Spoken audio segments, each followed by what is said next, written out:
Olá, graça e paz, louvado seja Deus. Tudo bem com você? Tudo bem com sua família? Espero que tudo esteja bem. 2 capítulo 18, versículo 19.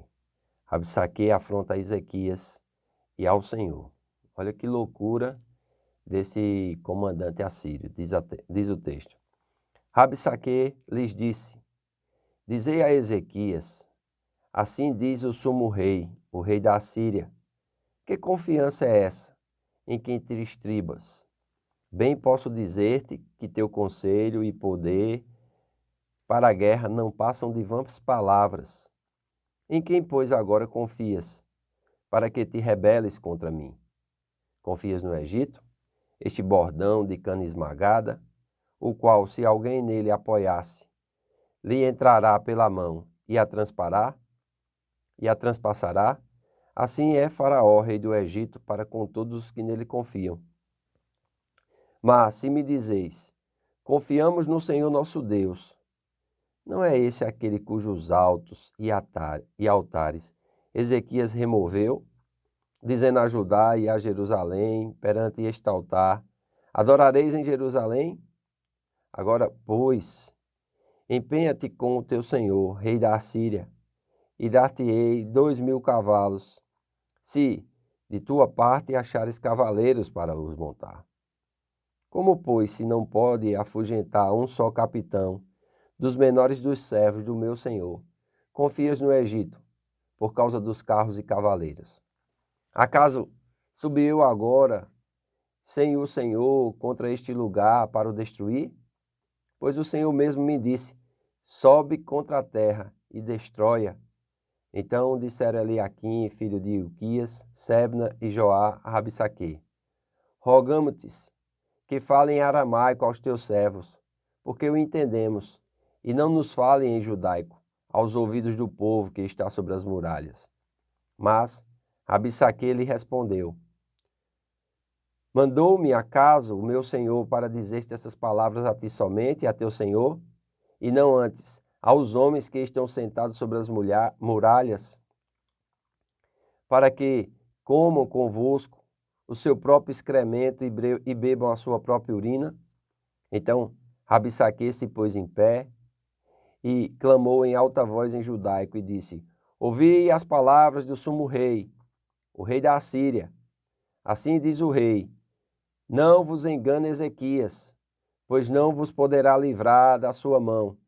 Nem tampouco vos faça Ezequias confiar no Senhor, dizendo, o Senhor certamente nos livrará, e essa cidade não será entregue nas mãos do rei da Assíria. Não deis ouvidos a Ezequias, porque assim diz o rei da Assíria, fazei as pazes comigo, e vinde para mim, e comei cada um da sua própria vide, e cada um da sua própria figueira, e bebei cada um da água da sua própria cisterna, até que eu venha e vos leve para uma terra como a vossa, terra de cereal e de vinho, terra de pão e de vinhas, terra de oliveiras e de mel, para que vivas e não morrais. Não deis ouvidos a Ezequias, porque vos engana, dizendo, o Senhor nos livrará. Acaso deuses das nações puderam livrar cada um a sua terra das mãos do rei da Assíria? Onde estão os deuses de Amate e de Arpade? Onde estão os deuses de Servaim, Rena e Iva? Acaso livraram eles a Samaria das minhas mãos? Quais são dentre todos os deuses desses países os que livraram a sua terra das minhas mãos, para que o Senhor possa livrar Jerusalém das minhas mãos? Calou-se, porém, o povo, e não lhe respondeu, porque assim lhe havia ordenado o rei, não lhes responderei. Então Eliaquim, filho de Ilquias, o mordomo, e Sebna, o escrivão, e Joá, filho de Asaf, o cronista, vieram a ter com Ezequias, com as suas vestes rasgadas, e lhe referiram as palavras de Rabsaque. Esse Rabsaque, ele é muito ousado nas suas palavras, né? E esse termo Rabsaque não era um termo que se dirigia como um nome pessoal, não, isso era um título. É muito importante nós entendermos isso e captarmos isso. É interessante também o discurso desse Rabsaque, porque ele está escrito em vários lugares. Está escrito aqui, como nós lemos em 2 Reis, capítulo 18, do versículo 19 até o 37, mas contempla também em 2 Crônicas 32, do 9 ao 20, e Isaías 36, do 4 ao 7. Então nós temos o registro desse desafio em 3 lugares diferentes na Bíblia, e é muito importante nós observarmos isso, né? Este termo aramaico, Rabsaquê, não é um nome, mas um título que significa copeiro, marechal de campo ou chefe do pessoal. Então nós vemos aqui que ele era um chefe, né? Então não era o chefe que era chamado de Rabsaquê. Então ele vai perguntar assim e vai falar, né, em judaico. É interessante, porque os enviados de Ezequias vão dizer assim, fala em aramaico, não fala em judaico, para que o povo não entenda. Mas ele vai com essa missão mesmo.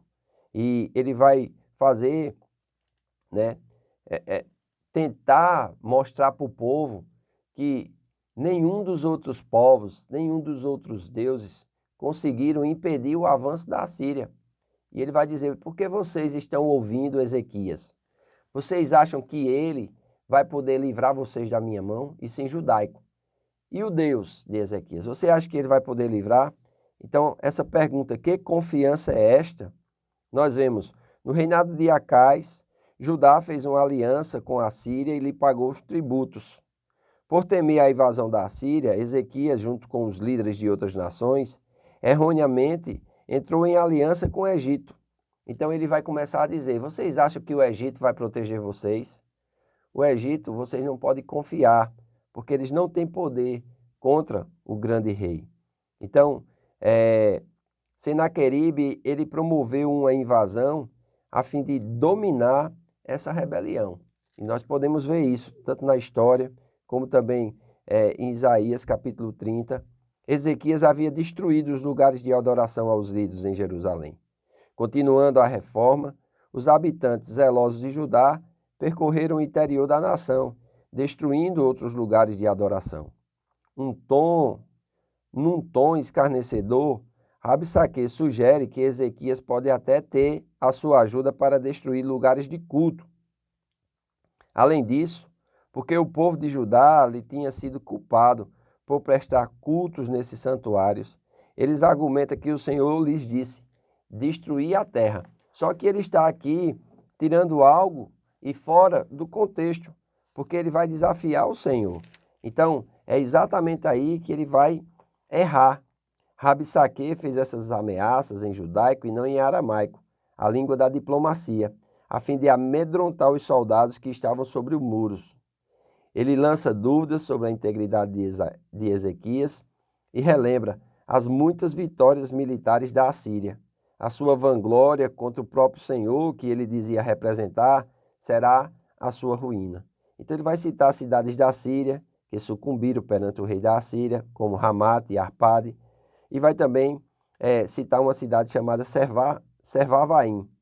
Então, quando os enviados de Ezequias, né, Eliaquim, filho de Ilquias, o mordomo Sebna e o escrivão Joás, filho de Asaf, o cronista, eles vêm com as vestes rasgadas, porque eles vão rasgar as suas vestes. E rasgar as vestes era um ato simbólico de humildade e arrependimento.